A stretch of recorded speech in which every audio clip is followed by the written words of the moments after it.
Hello, everybody. It is so good to see everybody today. This is Katherine D. Graham, and I am doing something a little unusual. I know you guys don't do a lot of this, but I have Instagram growing over here on one camera, and I have the YouTube, Facebook, and Twitter community over here on this other camera. Hey, Christine Marshall. Hey, Caitlin Joyful. I've been doing these series, this indie author interview series. It's a 10-day long series, and every single day there's a different author. And those are on YouTube, Twitter, Facebook. But today, because I'm doing a live reading of The Vow That Twisted Fate, I figured let's pull the cell phone up over here and get on Instagram too, so that way we can capture everybody who wants to be on all the different platforms. Hey, C.H. Smith. So if you're watching, hello, good to see you. I'm going to be replying to chats on both. Feel free to drop any questions you have. Today we are doing a live reading of my debut novel, The Vow That Twisted Fate.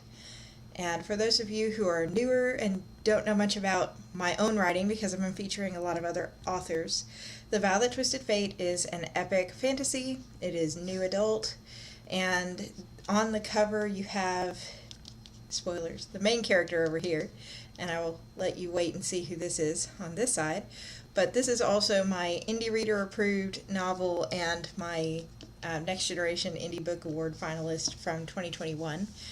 And it is on sale for 99 cents this week on Amazon, along with a bunch of other authors for the Kindle Countdown deals. So if you would like to see the full schedule and grab your copy of The Vow That Twisted Fate for 99 cents, along with some of these other amazing authors, like I've got another paperback over here, like C.H. Smith's The Princess Knight, C.K. Soren's, who was on yesterday, her book Trimarked, then you can do that at the link in my bio. But we are going to be just meeting some new authors within the fantasy genre for the next, 6 more days. So I met a brand new friend on Twitter. She's coming on tomorrow with her book as part of Kindle Countdown Week. So it's very exciting. That today we're going to read this live. We're going to read chapter 1. And then if you want to read the next chapter, you can go grab it while it's 99 cents. Hey, David, thank you so much. It's so good to see you. And we've got a lot of people on Instagram too. Hey, Rebecca. The other side. Hey, Caitlin. So good to see you.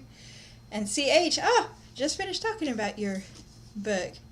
Rebecca loves books and cats. Hey, hey, hey. Okay, so let's jump right in. I will actually read the opening, which is very short.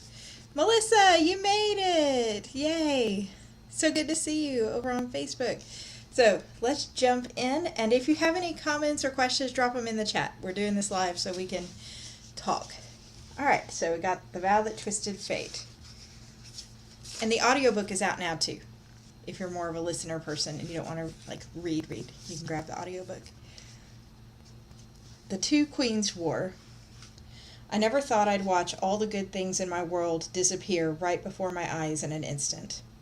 Not just my loved ones, my castle or pretty gowns. Not just the woods, the flowers, and the waterfalls. No. Even the stars in the sky are vanishing. The hair on my neck and arms stands on end. I can barely keep my feet. Earthquake after earthquake drags on and on. Rubble rains down from above, slamming into buildings and roads, craters jutting up around them. A horrifying crescendo of cars squealing and crashing into the rubble surrounds me. People scramble from their cars, pouring out into the streets despite the danger falling from above, desperate to escape the city. Other cars plummet into cracks growing in the earth. A cavernous divide overflowing with red-hot lava splits the land on the horizon. It cracks in a perfect circle, trapping my capsule on an island in a molten ocean.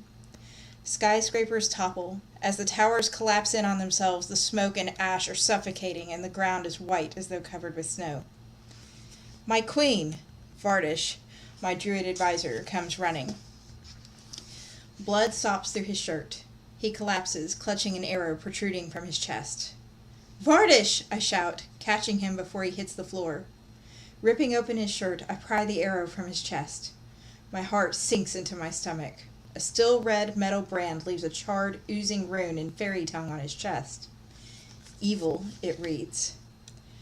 Ripping the sleeves off my dress, I press the cloth against the wound. My fists are shaking and my jaw aches from clenching my teeth so hard. Another poor soul branded simply for being different, for being unwanted. It's unforgivable. Maedra, someone calls.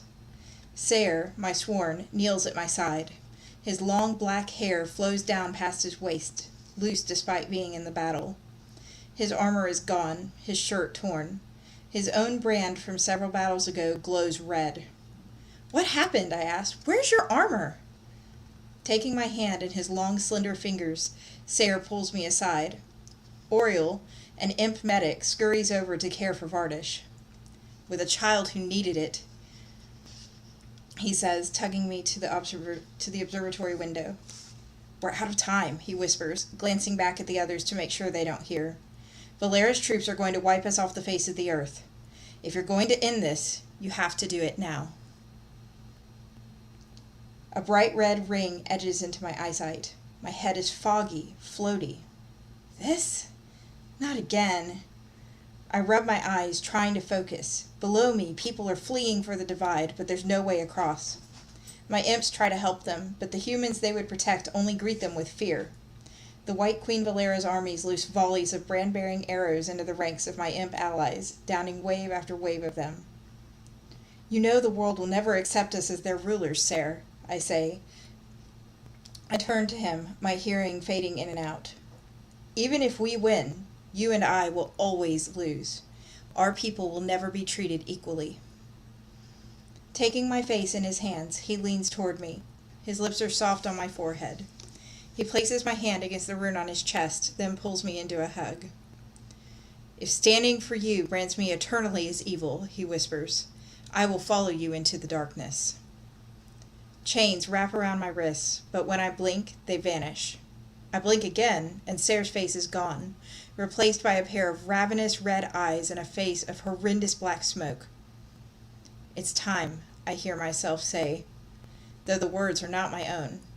Bring me the White Queen. Sayre's face reappears, and he gives me a brief kiss before bowing and hurrying away. Watching him go is like watching him walk into a dark, ever-stretching tunnel. I feel myself falling, and darkness overtakes me. Darkness with bright red eyes. That's the opening. See, we got more people on YouTube. Hey, Luna! Hi! So that's the opening of The Violet Twisted Fate for those who have joined late. And now we're going to read the first chapter. It's so good to see you. Oh, hey everybody on Instagram. Alex, Amberly, Hemi, and Art Rave, hey. Chapter 1. There are some who say I am the reincarnation of one of my ancestors, the White Queen who vanquished all evil in our world once and for all. Those same people tell of stories of a time when our world was polluted with smog and covered with man-made towers of glass, concrete, and metal. They tell of hideous and wicked creatures who killed for pleasure or greed instead of living in harmony with each other and the earth as we do today. They tell of a war fought with machines, fire, and weapons that laid low entire cities in seconds. Those stories are all just twisted versions of history from the dusty tomes that sit in the castle library today. My horse, Flora, slows to a trot as we exit the towering trees of the forest. Above us, the sky is as blue as a baby robin's egg. Below us, the dirt gives way to cobblestones covered in moss. The castle, a bleached white structure of stone, towers above the walls before us. We cross the drawbridge over the moat. The setting sun behind me casts an orange glow against the castle's white walls. Only a few steps inside the gate, I am met by the smell of fresh rosemary bread. My mouth waters when we pass the outdoor stone ovens on the edge of the market. Children play, laughing in the streets. The murmur of people trading becomes clearer as Flora trots leisurely toward the stables. "Welcome home, my lady!" A little girl around age 6 greets me with a smile. Stretching up on her tiptoes, she presents an apple with grubby hands. "For you!" Bending down, I accept her gift and blow her a kiss. Her face reddens. Bright blue ribbons fly loose from her pigtails as she whirls around and skips away, hand in hand with a younger girl in a simple pink and white striped bonnet. As we make our way through the market, I greet my people and an occasional visiting merchant. I'm not surprised to see both dwarven and elven merchants trading wares with us today. The clear skies and cool breezes make for lovely traveling weather between our lands.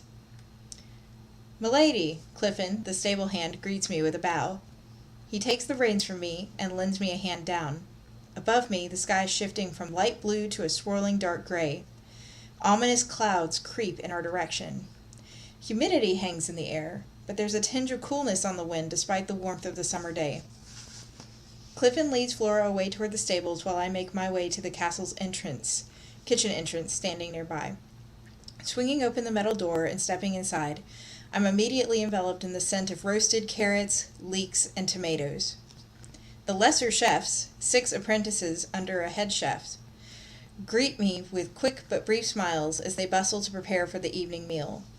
The head chef must be in the grand hall cooking in the fireplace, the sole source of heat in the castle. I try to stay out of their way. Stepping to one side, I look around for my advisor. Normally, he would be sneaking some blown sugar candies from the drying racks around this time. Candies made especially for the children. "Gerald," I call out when I don't see him in the room. "Arla!" My younger sister Elsie bursts into the kitchen from the grand hall.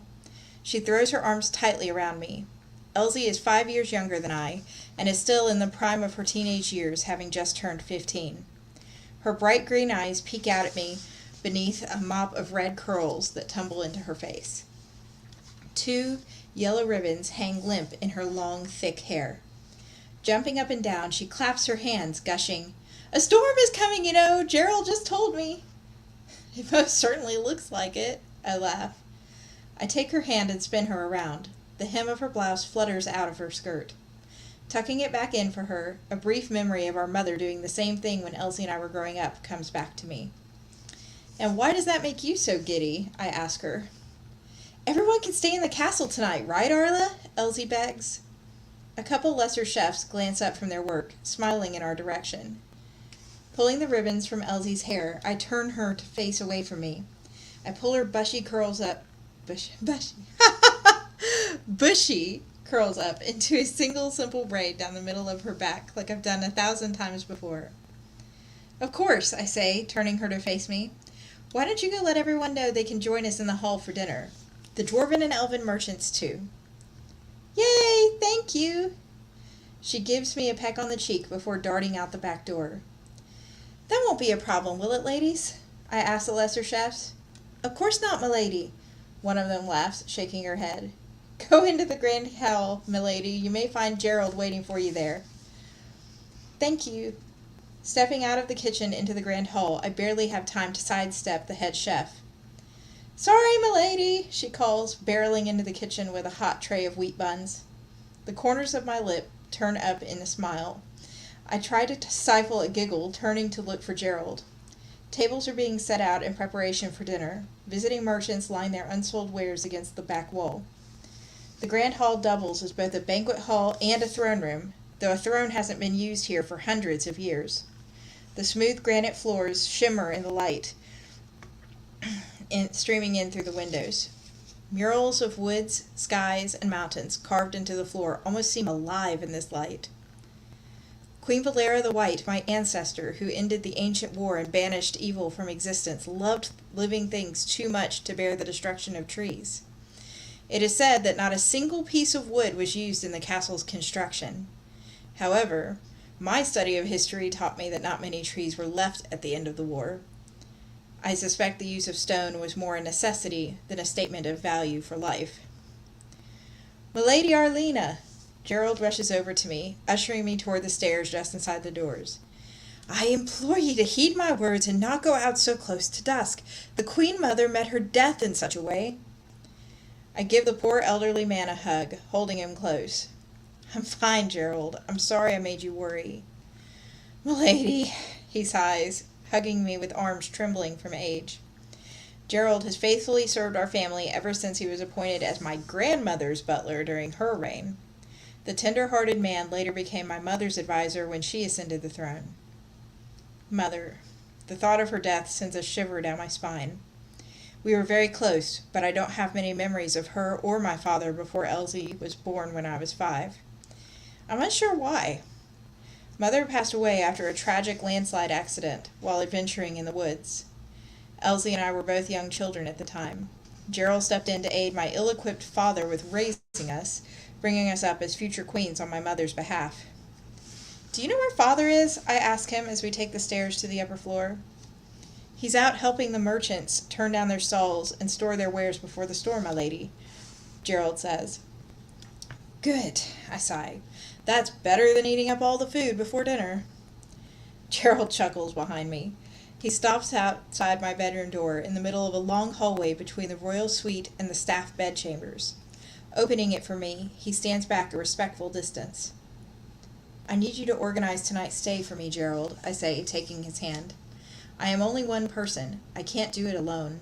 We don't know how long the storm will last. I don't want anyone to worry." "Of course, milady," he says, his coarse salt and pepper beard tickling my knuckles as he kisses them lightly. He stands, adding, "I will make sure that each guest brings a bedroll and clothing from their homes before entering for the evening, should a need arise for them to stay within our walls." "Thank you." He bows before turning to return to the hall below. Already voices echo up the stairs as people make their way in for the evening. Closing my door, I cross my room to a black wrought iron rod on the far wall that holds my clothes. I slip out of my riding clothes, hang them on an empty hook, and change into an ankle-length sky blue gown. I comb out my waist-length blonde hair, looking myself over in the mirror to make sure nothing is out of place. "Arla, they're here!" Elsie bursts into the room, beaming. Her hair hangs halfway out of her ribbons again. Her skirt is smudged with dirt. "I know," I sigh, reaching a hand out to her. "Come on, you can't go to dinner looking like that."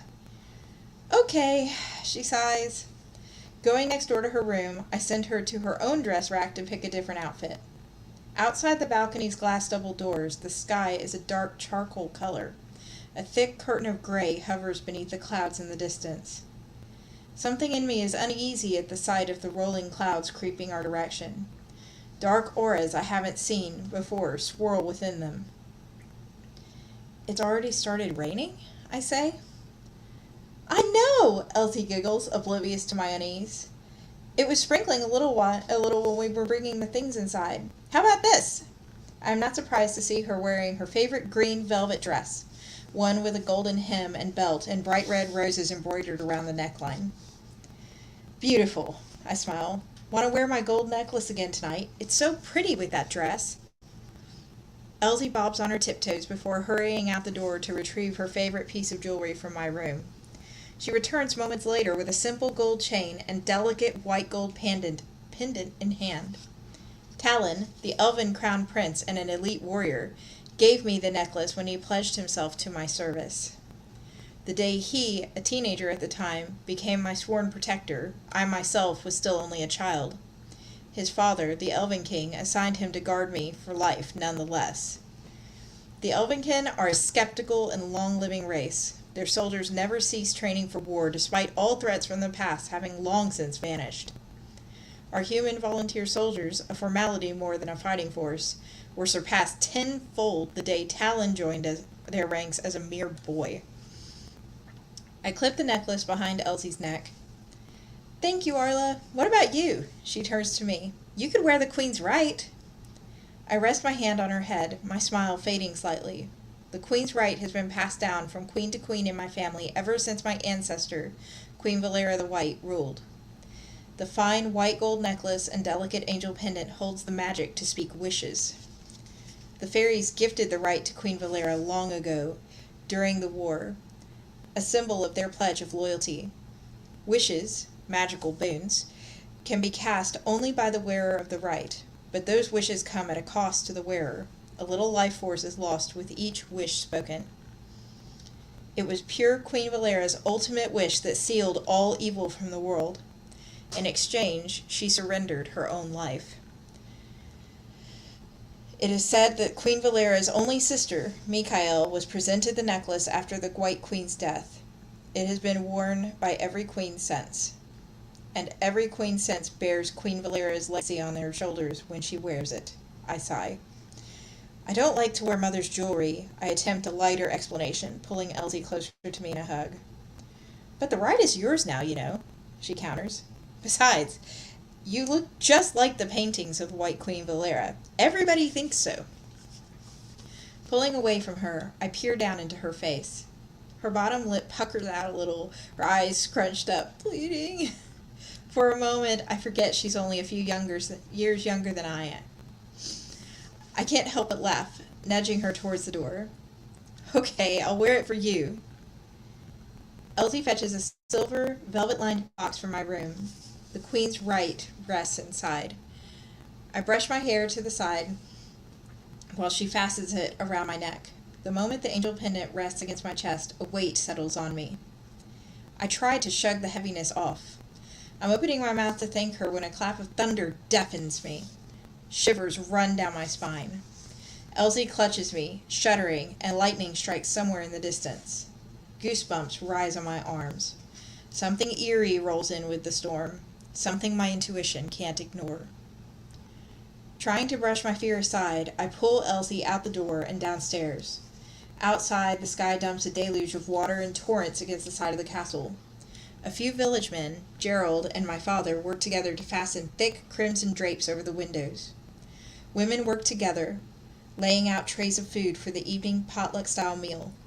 Children dance in front of the grand fireplace. Some older children contort their bodies to twist their shadows into animal shapes on the walls.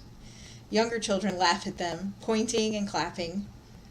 "Princess Elsie, come sing for us," the girl with the pink and white striped bonnet calls out. "The little kids are scared, milady. Come sing a song." Elsie takes the girl by the hand, and a few other girls join her. She skips with them to the warmth of the fireplace. The last flapping drape is fastened down snugly over the windows, muffling the raging storm outside. Cheery laughter and conversation fill the hall. "Aye, Arla," Father booms from behind me. "Good thing you made it home before the storm hit, eh?" The pungent scent of meat lingers in the air after he speaks. I can't help but smile at his farmer's accent, so much more noticeable after he's had something strong to drink. Swaying a little, he makes his way to an oversized armchair by the fire that is always reserved for him. "Hey, Talon! I just saw my amazing narrator, Talon, jumped on. And love the reading. Thank you, Shanna. So good to see you on YouTube and everybody watching. Yeah, so if you want Talon has a beautiful song, which is what I'm about to hit in just a second, in her audiobook version. And I will not be able to sing like that, so I'm going to speak it, but it's available if you want to go listen. "Sing, lass," he drawls to Elsie, flopping his imposing frame down into his chair. "Sing for the young'uns." Elsie shoots me an awkward glance. Father kicks his booted feet up onto the ottoman. His thick, red, curly hair, so much like Elsie's, bobs down into his green eyes. He grins at Elsie. I clap, and the room falls silent. All eyes are on Elsie's dark silhouette in front of the fireplace. Her voice is smooth, deep, and echoes off the wall as she sings. "All hail the angel, Queen Valera the White, guide of our people through our most desperate plight. A beauty like none other, slender and pale, locks of gold flowing like a princess in tails. All hail the angel, Queen Valera the White, for whom the Dwarvenkin rose, and for her pledged their lives, whom the elven warriors sought from beyond their great trees, and for whom fairies gave magic to answer our pleas. All hail the angel, Queen Valera the White. To save our world from darkness, she gave up her life. We raise our voice and we raise a glass to the queen who brought goodness to the world at long last." The room erupts in applause, but a tear rolls down my cheek. The tune itself is a light-hearted ballad of celebration, passed down since the early days of peace following the war, but the words have always left me with a dark sense of foreboding. "Milady, the food is ready," the head chef says. "Thank you," I say, brushing my tears away. Everyone spreads out around the tables. They stand, waiting behind their chairs until I take my seat at the head of the centermost long table. When I sit, everyone else sits as well. Elsie takes a seat to my left, while Father chooses the one on the other side of her. The chair to my right is empty, reserved for Talon, the one who will only join us from his post at the door once everybody else has been seated. Gerald sits on the other side of Talon, and the head chef sits beside Gerald. Visiting dwarven and elven merchants are also sitting at our table, 6 of them in total. "My elite," Talon announces as he arrives at the table. "Talon!" I greet him, my spirits lifting at his arrival. Bowing on one knee beside me, he extends his hand to me, lowering his head. He keeps his eyes fixed respectfully on the floor. His long blonde hair typically flies loose, but today it falls in a single braid over his shoulder and almost touches the floor when he bows his head. The bow is expected of the Queen's sworn when greeting the Queen at court or formal dinners. He is my bodyguard and the captain of our army. Only a throne keep, the Queen's chosen husband, has a closer bond with the Queen than her sworn. Though his actions are customary, tonight my heart pounds inside my chest. My face warms when he takes my hand, briefly kissing the top of it. We don't normally stand on ceremony in the family. Gerald and the chefs are the only ones at the table. The heat doesn't leave my face, though, when he raises his head and meets my eyes with his deep forest green ones. Returning to his feet, he takes a seat beside me. Reaching for a platter of salad, he leads the way for the others to fill their plates. Wind and rain battering against the walls draw my attention away from dinner. The hall is cooler than a typical midsummer evening, even an evening with rain to cool it. The ominous foreboding about the dark auras in the storm hasn't left me. Taking the platters offered to me, I serve myself before handing them over to Elsie. My hands tremble slightly with each clap of thunder. Occasionally, flashes of lightning peek around the drapes, drawing my gaze around the room. I pass the last platter to Elsie and set my shaking hands on the table. I force myself to smile, hoping no one notices my unease. Talon's hand casually falls on my own. He wraps his fingers around mine, though he doesn't look in my direction or say a word. My face is burning now. I glance around the table to see if anyone noticed. Only Elsie raises an eyebrow ever so slightly in Talon's direction.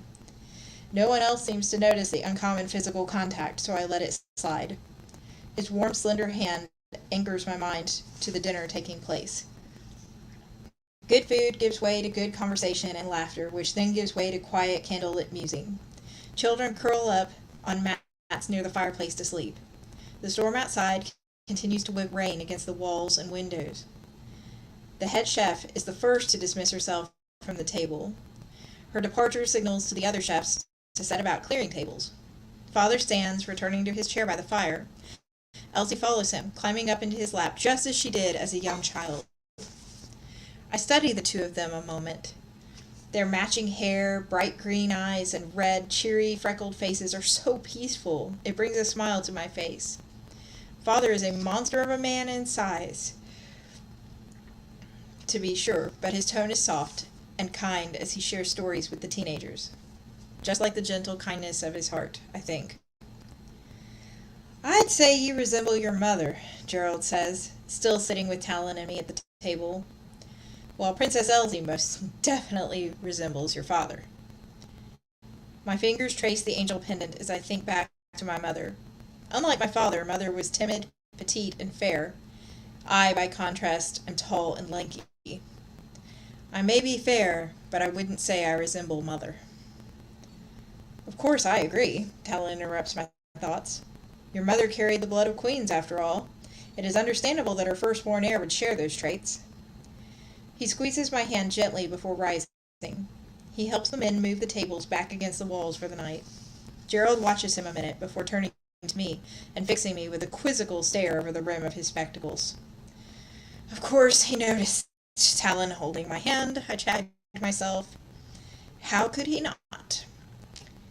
My mind was wandering, I whisper, trying to keep my voice from carrying through the hall.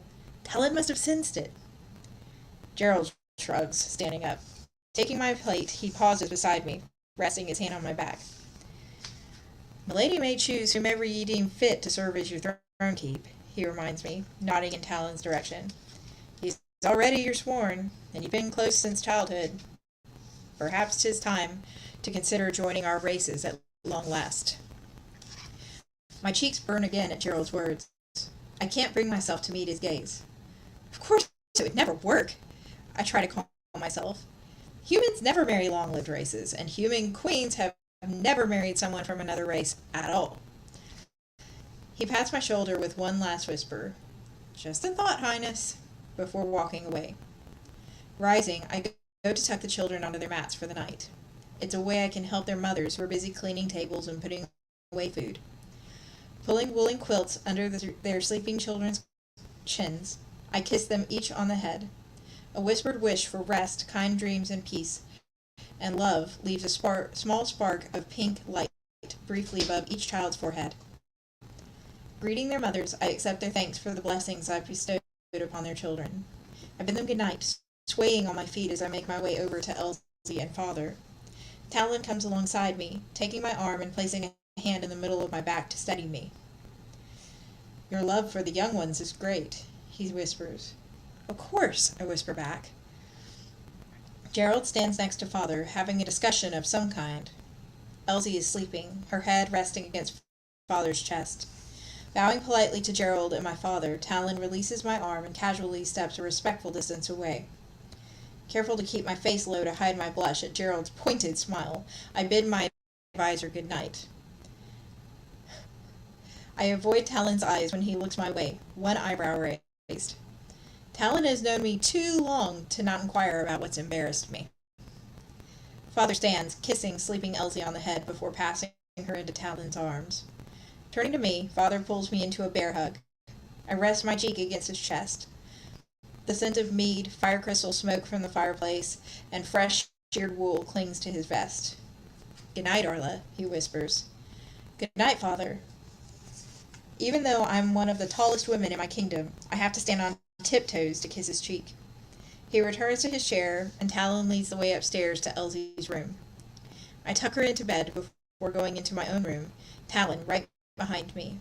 He follows me in uninvited, closing the door behind him. "Thank you for your help at dinner," I say. "It was my pleasure, my elite." Walking to the glass double doors leading out to the balcony, I stare out into the dark night. Droplets of rain patter against the doors, but other than that, nothing is visible beyond the reach of the candlelight from my room. The stars, usually so bright, are hidden by the black sheet of rain. "Would you like help removing your right?" Talon asks, his voice hesitant. "Yes, please." I turn so he can unhook the clasp. He pauses, his fingers lingering near my neck before touching me to take off the necklace. Even being sworn to my service and a childhood friend does not excuse the casual touching today. What if Gerald was right, I wonder? What if Talon would be open to tying our families? Can an elf even love a human? "Talon," I whisper, "what does your father really think of humans?" I turn to him, hoping for insight into his feelings, but his face is an expressionless, calm mask. Even after years of knowing him, I can't see through it. He takes a quick step back, placing the right in its box. His emotional withdrawal, so obvious after being so friendly all evening, forms a knot in my stomach. His tan, slender face is turned away from me. His eyes are hidden from my view. The feelings I've had all evening are replaced with dread of his answer. "You know I can't tell what you're thinking just by looking at your eyes," I tease him with a bitter chuckle. He doesn't return my gaze as he counters, "There are many things normal humans cannot see that are clearly visible to the Queen. There is no way to know when your full power will be realized." "Don't hide the truth from me," I plead with him, grabbing his sleeve. "I've had a wonderful time tonight because you were here for me. That's the only reason I asked." He gives me a practiced smile, a smile I know too well. His half smile and cocked head remind me of an expression parents give their children, as though I'm a child, too young to fully comprehend the topic being discussed. His smile dismisses my question altogether. I suck in my breath and grit my teeth, biting back more questions. That smile is the same smile he gives me whenever I implore him to open up to me about his thoughts or feelings. I know that smile means he won't be giving me an answer. Frustration grows within me. "It's late," I surrender at last. My voice is tired in my ears, but I manage to hide my frustration. Talon bows, bidding me a brief good night before leaving the room. I study the pendant in its box, tracing its wings from my fingertips. The heaviness over me has returned now that I'm alone. Emptiness wells up inside me. A tear escapes, rolling down my face. Looking into the mirror, I stare at my red, blotchy face and tear-filled eyes. My face looks more like a child's than a queen's. Blowing out the candle on the wall beside the vanity, I feel my way to the bed in the dark. The sheets are soft and warm. I bury my head under them, squeezing my eyes shut. Sleep comes quickly, and before I know it, the world of dreams is running through my head. Melissa, you love that part? Oh, yay! Yes. I pull the sheets down from over my head, pushing my tangled hair out of my face. The room is chilly and filled with a dim blue light. Soft, drizzling rain is still hitting the glass balcony doors, but the lightning and thunder have ceased. The hallway outside my room is so quiet, I know everyone must still be asleep. There is no scent of the sweet rose cream flat wheat buns baked daily before dawn either. I push the blankets off and gasp when my feet hit the cold stone floor. Walking on tiptoe, I creep to the vanity. I sink down on the stool in front of the mirror, realizing I'm still in the dress I wore last night. My hair lands inelegantly around my face. "Arlena!" A woman's voice calls from the other side of my door. I jump back, tipping the stool. My breath catches in my chest as my back smashes onto the floor. "Who is it?" I call out, scrambling to get to my feet and smooth down my hair. "Arlena! Downstairs!" the voice says, further away now. Slipping my feet into my shoes, I grab a shawl from the dressing rack. Throwing it around my shoulders, I scurry to crack open the door. I stick my head out, looking for the woman who called for me. No one is in the hall, and there's no sound of movement downstairs. I try to keep my footsteps as soft as possible as I make my way down the hallway to the stairs, not wanting to wake anyone. "Down here!" the lady's voice calls from somewhere below. "Hurry, I don't have much time." I'm rushing down the stairs 2 at a time, being careful not to trip.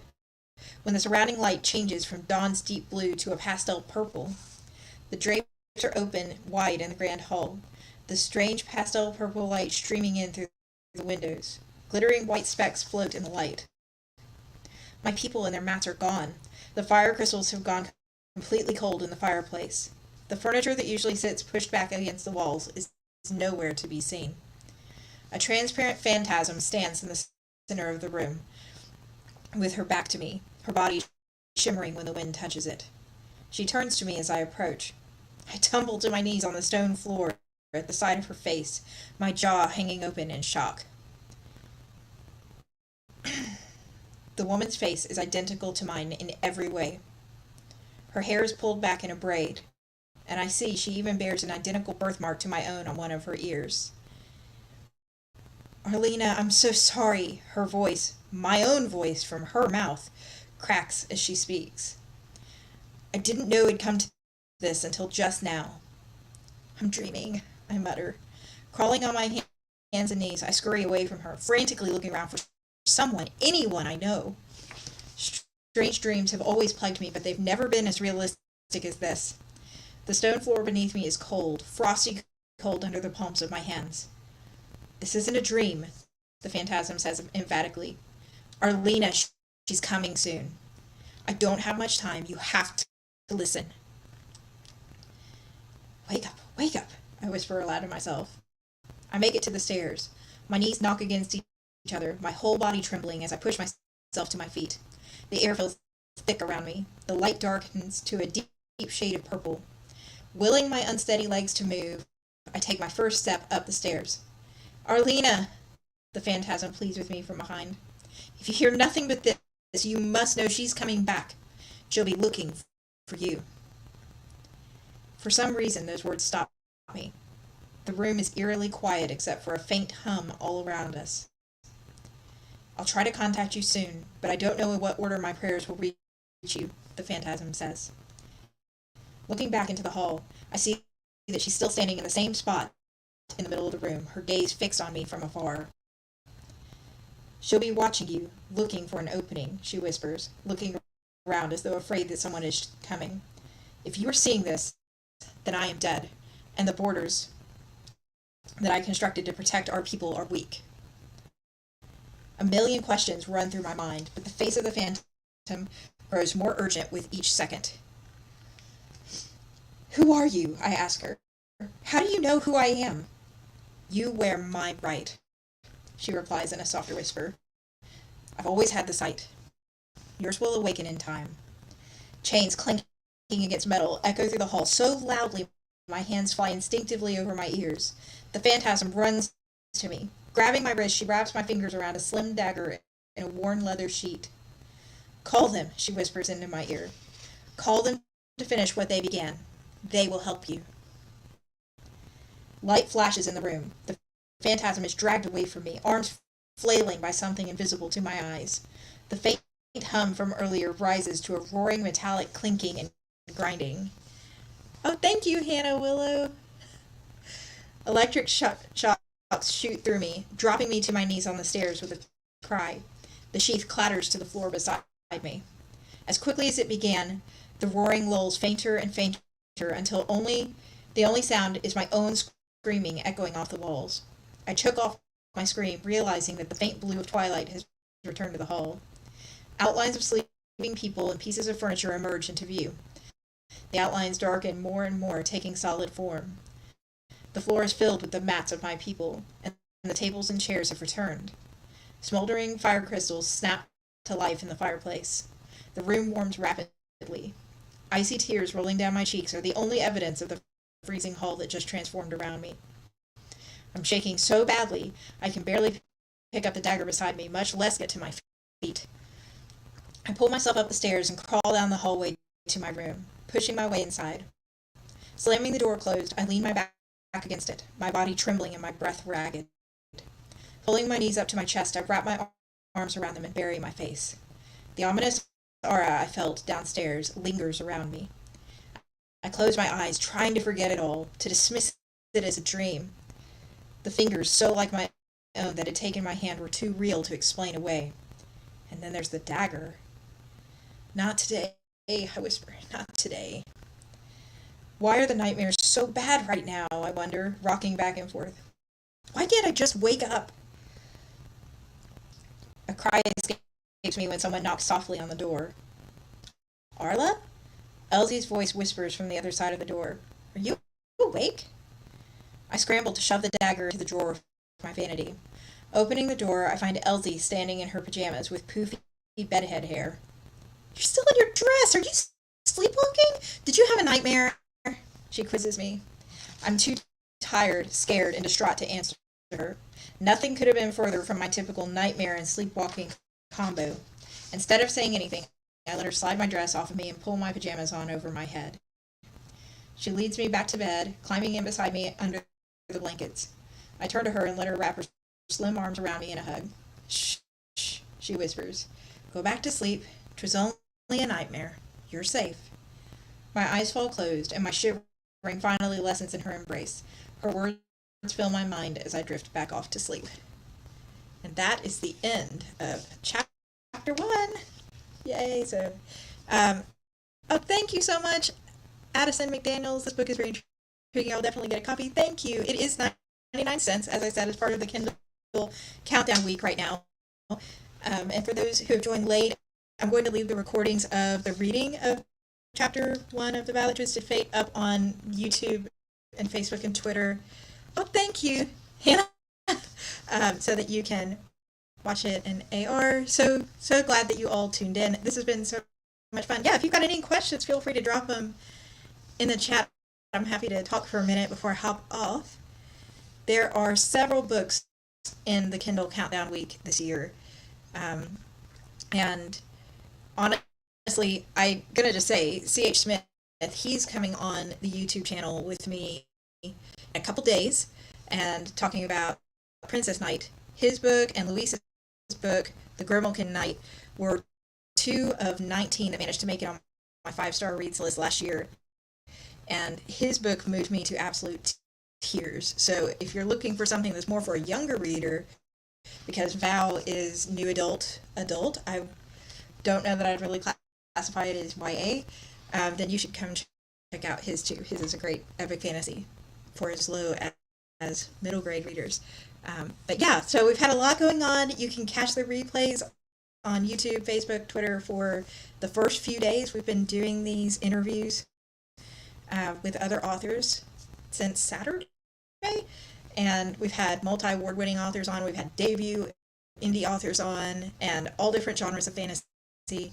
And of course, today we're shouting out The Valley Twisted Fate. But it is available now in Spanish. I don't know if I've done a live to really talk about it. The ebook version in Spanish is up on Amazon, as well as